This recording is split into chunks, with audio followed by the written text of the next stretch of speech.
Bulut 2 yaşında, Kafkas çoban. Temel itaat programını tamamladı. Devam et abicim, başla.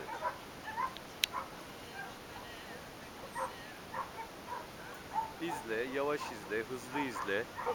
Dön, dur, otur. Yerine geç. Aferin, hayır. Temel itaatin içeriğindeki Bulut'un öğrendiği komutlar. Takribi 2,5-3 ay aralığında eğitim tamamlandı. Yaş 2 yaşında olmasından kaynaklı, Kafkas çoban olmasından kaynaklı. Şayet 3,5-4 aylık çocuk gelmiş olsaydı bu süre hemen hemen %50 düşecekti.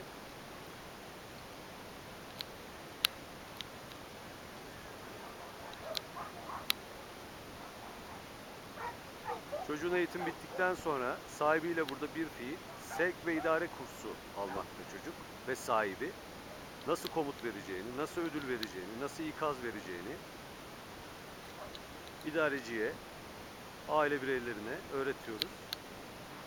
Bu çalışma süreci 3 ila 7 gün aralığında değişmekte.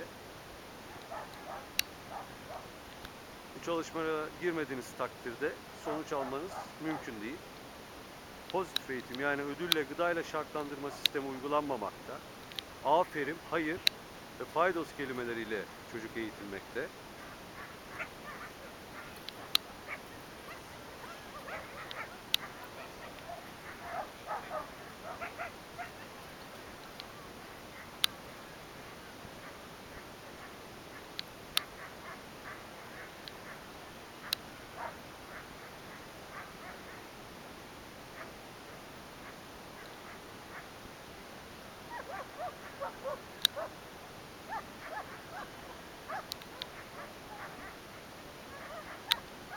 Girişe doğru gidelim abi. Müziğin oraya doğru gidelim.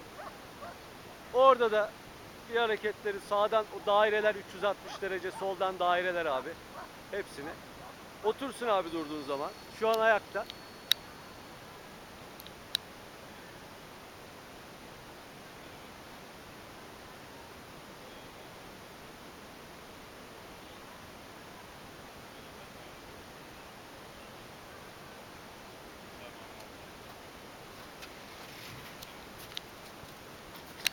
Şu arkaya da girebilir misin? Aferin oğluma.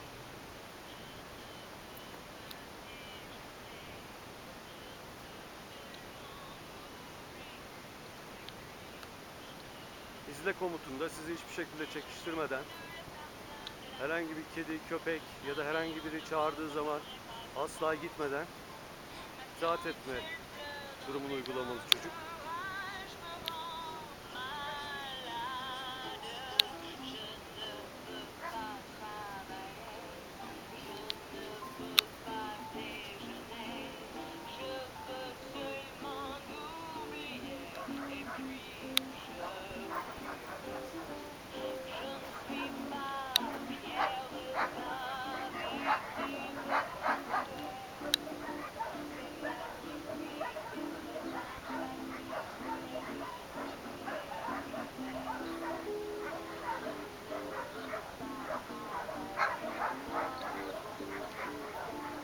Tamam abicim, bitirebiliriz.